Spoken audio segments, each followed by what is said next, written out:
नई बहू।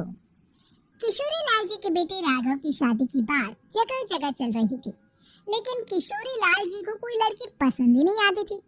और उसकी एक ही वजह थी, किशोरी लाल जी का लालची होना।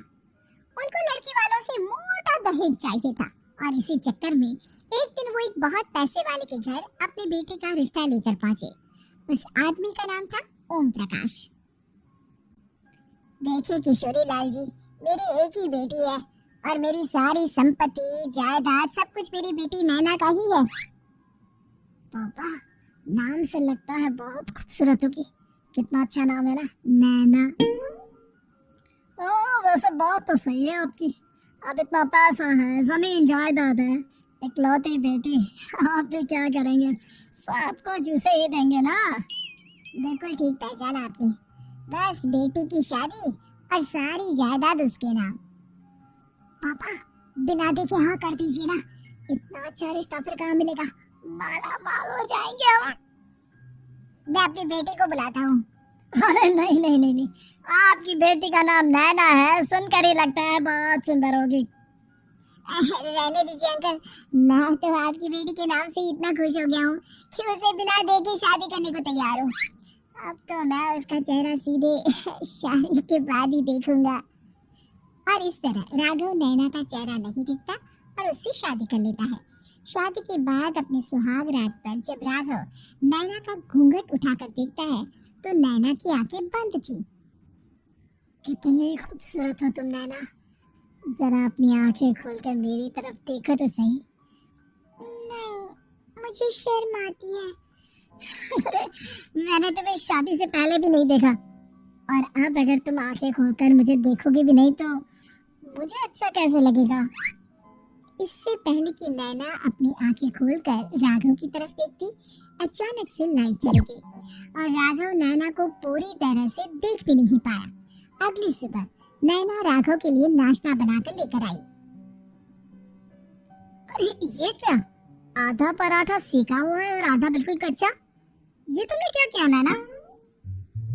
बहू, तुमने क्या आधा पराठा तवे से नीचे लटका कर रखा था जो आधा सेका है और आधा कच्चा? मुझे जितना दिखेगा उतना ही तो सीखूंगी ना पापा जी। जहाँ जहाँ मुझे नजर आ रहा था वहाँ मैंने सीख लिया, जहाँ जहाँ नहीं दिखा वहाँ कच्चा रह गया होगा। इसका क्या मतलब है? ये कैसा मजाक कर रही है तुम? अरे बहू, तुमने इतना लंबा घूंघट क्यों लगाया हुआ है? देखो, हमारे घर में बहुओं को बेटी की तरह रखा जाता है और फिर तुम तो इतना सारा माल लेकर आई हो। देखो, घूंघट डाल कर रखने की कोई जरूरत नहीं है। हाँ नैना, पापा जी ठीक कह रहे हैं, तुम तो आराम से रहो, अपना ही घर समझो।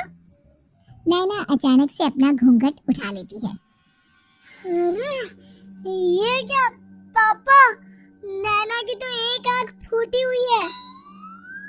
नाम से नैना, लेकिन ये तो कानी बहू निकली। मेरे साथ धोखा हुआ है, धोखा। बिना दिखाए अपनी कानी लड़की मेरे संग ब्याह दी। मुझे कानी फिल्म नहीं चाहिए। मुझे अभी ओम प्रकाश जी से बात करनी पड़ेगी। आखिर उन्होंने मेरे साथ ऐसा किया क्यों? अरे, आप लोगों ने ही तो पापा से कहा था कि आप लोग शादी से पहले मुझे देखना नहीं चाहते।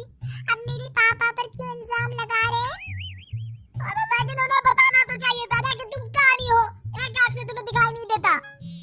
किशोरी लाल और राघव नाराज होकर ओम प्रकाश को अपने घर बुलाते हैं। पापा जी, ये आपने क्या किया? शादी से पहले बताया क्यों नहीं कि नैना की आंखों में परेशानी है? अरे आप ही ने तो लड़की देखने से मना कर दिया था। और लेकिन आप बता तो सकते थे। आपको तो हमारी बेटी की प्रॉपर्टी चाहिए थी, वो भी पूरी की पूरी। अब क्या हुआ अगर उसे आधा दिखाई देता है? प्रॉपर्टी तो आपको पूरी मिल गई ना। ये क्या बात हुई? मेरी शादी प्रॉपर्टी से नहीं आपकी बेटी से हुई है। अब ये तो पहले सोचना चाहिए था, तब तो मेरी प्रॉपर्टी देखकर तुम्हारी जुबान लपलपा रही थी। लेकिन मैं कानी लड़की को अपनी बीवी बनाकर नहीं रख सकता। पापा, कुछ करिए ना। हाँ, करता हूँ। अब देखिए ओम प्रकाश जी, आप हमारे साथ ऐसा नहीं कर सकते। और तुम देखो, अगर तुमने मेरी बेटी से शादी तोड़ी ना, तो जो भी प्रॉपर्टी मैंने तुम्हें दी है वो तो पूरी की पूरी वापस ले लूंगा, और आधी प्रॉपर्टी तुम्हारी भी लूंगा। अरे मेरी आधी प्रॉपर्टी भला क्यों लेंगे आप? इसलिए क्योंकि मेरी बेटी को आधा नजर आता है और उसकी नजर अभी तक तुम्हारी आधी जायदाद पर ही पड़ी है। अब तुम उसे घर से निकालोगे तो कुछ तो लेकर जाएगी ना। और अगर हम आपकी बेटी को अपने घर की बहू बनाकर रखे तो तो तुम्हारी पूरी प्रॉपर्टी तुम्हारी ही रहेगी, और जो मैंने तुम्हें दिया है ना, उसमें से बस मैं आधा लेकर जाऊंगा। लेकिन अब आप अपनी दी हुई प्रॉपर्टी में से आधी वापस क्यों लेकर जाएंगे, अगर मैं आपकी बेटी को अपनी पत्नी बनाकर रखने को तैयार हूँ तो? इसलिए ताकि भविष्य में अगर तुम मेरी बेटी को धोखा दो तो उसके पास कुछ तो रहे जो पति का हो। वैसे मेरे पास तो बहुत कुछ है, लेकिन अपने पति की कोई निशानी तो उसके पास होनी चाहिए ना। अब अगर तुमने मेरी बेटी को कहानी कहा तो तुम्हें प्रॉपर्टी भी कहानी ही मिलेगी, पूरी नहीं। जमाए राजा। किशोरी लाल और राघव समझ चुके थे कि वो बुरी तरह फंस चुके हैं और अब उनके पास वहां से निकलने का कोई चारा नहीं है। अब समझ में आया ना, लालच बुरी बला होती है। एक तो तुम्हें प्रॉपर्टी मिली, ऊपर से बीवी मिली, उसमें तुम्हें नखरे भी दिखाने हैं। आए बड़ी, चुपचाप बैठो तुम। कुछ दिनों के बाद नैना राघव की कार लेकर बाजार घूमने निकलती है और जब कार लेकर वापस आती है, ये क्या? एक तरफ से मेरी गाड़ी पूरी खराब हो चुकी है। लगता है तुमने मेरी गाड़ी को किसी दूसरी गाड़ी के साथ एक्सीडेंट किया है।